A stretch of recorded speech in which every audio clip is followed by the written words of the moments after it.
Durante sessão da CPMI do 8 de janeiro, o senador Esperidião Amin pediu a inclusão de alguns itens nos requerimentos que tinham sido incluídos pela relatora Elisiane Gama, que tinha deixado de fora alguns documentos específicos.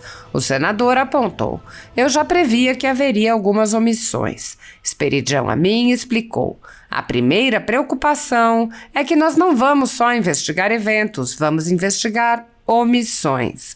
Ele lembrou que seu pedido mencionava 3 relatórios da ABIN, além de um inquérito da Procuradoria-Geral da República que originou o segundo relatório.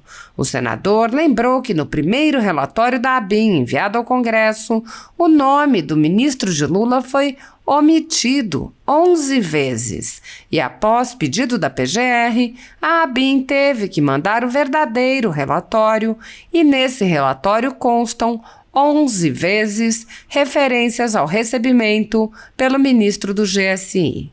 O senador mencionou ainda outro documento que incluía os responsáveis pelo recebimento de mensagens no Supremo Tribunal Federal e no Tribunal Superior Eleitoral.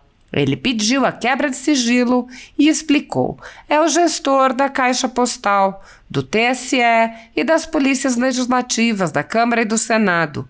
Todos esses receberam a mensagem, entre outras, do dia 6 de janeiro que dizia a intenção manifesta de invadir o Congresso Nacional.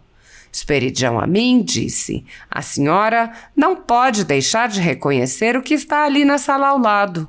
Ele lembrou que, em um despacho, o ministro Alexandre de Moraes disse que não cabe sigilo sobre fatos históricos e disse à relatora: "Isso é um assunto histórico. Não há como esconder, a não ser que você queira acobertar, no caso, as omissões."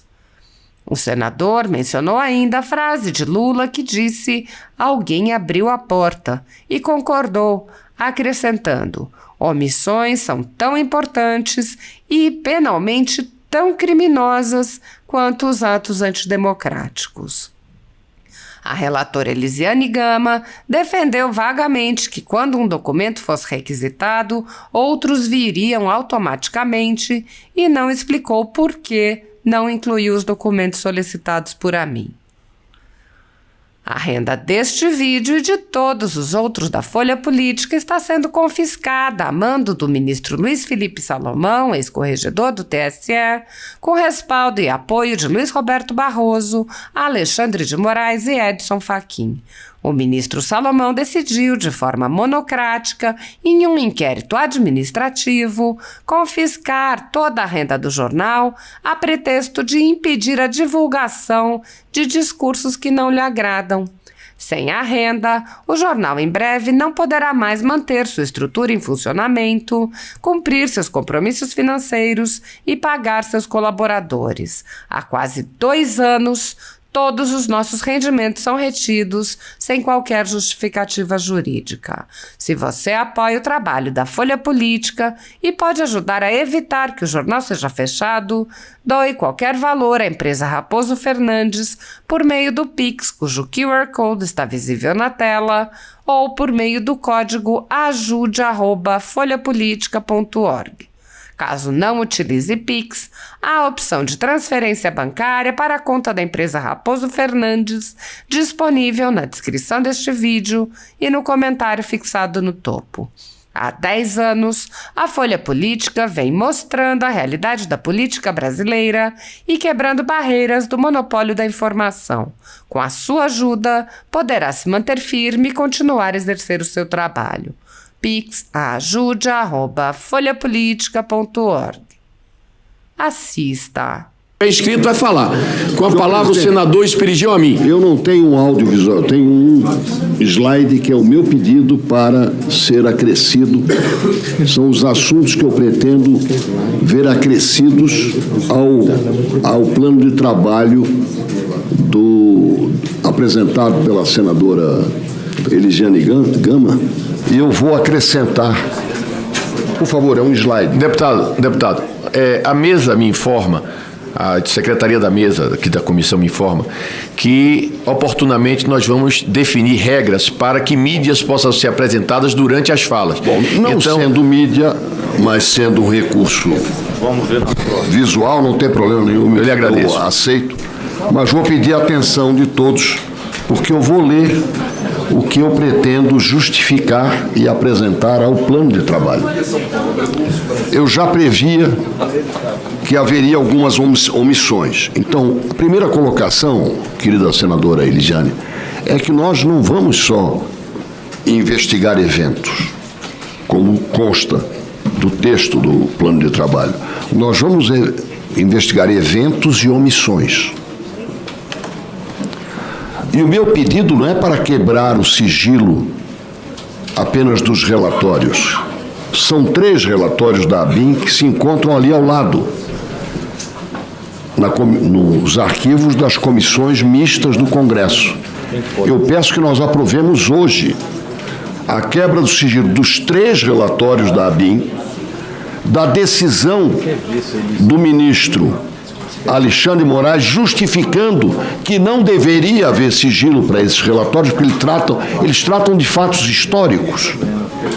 Portanto, não prejudicam em nada o nosso futuro. E, finalmente, a informação sobre o inquérito que corre na polícia, na Procuradoria-Geral da República, que originou o relatório 2.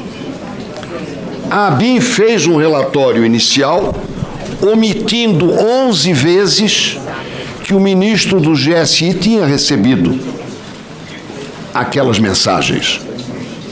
Diante do pedido da Procuradoria da República, feito no dia 27 de abril, que a ABIN negou, e do recurso que foi interposto junto ao ministro Alexandre Moraes, a ABIN teve que mandar o verdadeiro relatório. E neste relatório constam 11 vezes referências ao recebimento pelo ministro do GSI. E o terceiro relatório, que é o que eu gostaria de referir aqui no recurso visual, mas concordo em não fazer, para prejuízo dos senhores e das senhoras, ele indica quem são os responsáveis pelas caixas postais. Eu estou usando aqui a linguagem analógica. Quem era o responsável pela caixa postal do STF? STF recebeu as mensagens. Supremo Tribunal Federal. O Tribunal Superior Eleitoral. E eu tenho de cor os nomes dos servidores que receberam. Repito, é a página 1 do primeiro relatório. A seguir, a planilha contendo o conjunto de mensagens, vou abreviar por causa do tempo, segue-se, só para uma célula integrada de segurança pública do Distrito Federal e também do Ministério da Justiça, uma Secretaria de Operações Integradas do Ministério da Justiça.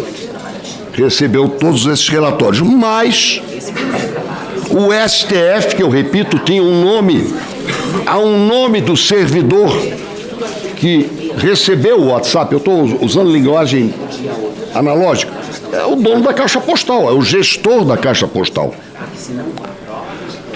do TSE e das polícias legislativas da Câmara dos Deputados e do Senado Federal. Todos eles receberam, senhor presidente, a mensagem, entre outras, do dia 6 de janeiro, que dizia: a intenção manifesta de invadir o Congresso Nacional. Intenção manifesta, 6 de janeiro, 19 horas e 40 minutos. Esta está omitido, o nome do ministro do GSI. Teve que ser retificada pela provocação que a Procuradoria-Geral da República fez. Concluindo, eu requeiro, portanto, agora, o senhor não pode deixar de conhecer o que está ali na sala ao lado. O despacho do ministro Alexandre Moraes, Eu não estou elogiando o cargo, a função que ele ocupa, mas o despacho dele diz, isso é um assunto histórico. Não há como esconder, a não ser que você queira acobertar. No caso, as omissões. E concluo dizendo que faço minhas as palavras do presidente Lula. No dia 12 de janeiro ele disse, alguém abriu a porta. Não tem nenhuma porta de entrada quebrada. Alguém abriu a porta, ou seja, faço minhas as palavras dele para dizer, omissões são tão importantes e penalmente tão criminosas quanto os atos que nós vamos investigar, sim, ou vamos aproveitar do que já está sendo investigado, com os meus cumprimentos à nossa querida senadora Elisiane Gama. Eu quero dizer o seguinte, Elisiane, serei solidário com você na crítica e no aplauso, e no momento, na demonstração de que você merece a nossa torcida para bem cumprir sua missão. Muito obrigado. Presidente, pela ordem, eu, a título de informação, até para a gente poder não perder o time, primeiramente lhe cumprimentar, senador, Vossa Excelência sabe do respeito, da admiração, nem preciso eu falar aqui que eu tenho por Vossa Excelência, mas só colocando, quando o senhor fala dos dados da ABIN, nós apresentamos os 3 requerimentos, pedindo a clareza, primeiro a gente pede a reclassificação dos relatórios e depois a gente pede o compartilhamento de todos esses relatórios. Então, especificamente... 20 de janeiro... Ele consta aqui em um dos requerimentos. 9 de maio e de 29 de maio. Exato, mas a gente faz, num único requerimento, a gente faz a solicitação dele. Eu também fiz esse requerimento. Não, é só para dizer que não... Além disto, o despacho do ministro Alexandre Moraes de 5 de setembro, que está aqui também. Não, tudo bem, eu quero apenas esclarecer, no caso específico da ABIN, a preocupação de Vossa Excelência está contemplada. Sim. A segunda preocupação, que é acerca da omissão, eu estou na página 2 falando sobre isso. Né? Não então, foi que eu ouvi. Não, está na página 2 do bem no início, trabalho. Foi bem no início. Então, Vossa Excelência, é só a título de justiça e de informação. Os demais itens a gente tem ainda muito tempo. Mas os itens da CCAI, da Comissão Mista de Controle, sim, compreendem mais 2 documentos. O despacho mas os que do vão ministro... para a comissão, eles são produzidos pela ABIN, é isso que eu estou dizendo para o senhor. Ou seja, quando a gente solicita da ABIN, automaticamente, porque quando a ABIN faz o relatório, ela compartilha com a comissão do Congresso Nacional. Está sob a guarda da CCAI. Sim, está sob a guarda, mas ele foi produzido lá atrás. Senhora relatora, senador Esperidião Amin, então, veja bem. Peço para incluir o despacho do senador Esperidião Amin, fazer aqui uma ponderação. A senadora está incluindo no seu plano de trabalho a investigação de eventuais omissões. Quanto à particularidade do requerimento, Vossa Excelência pode fazer e o plenário apreciará. Então, passo a palavra ao próximo orador inscrito, que é o deputado Rogério Correia. Presidente.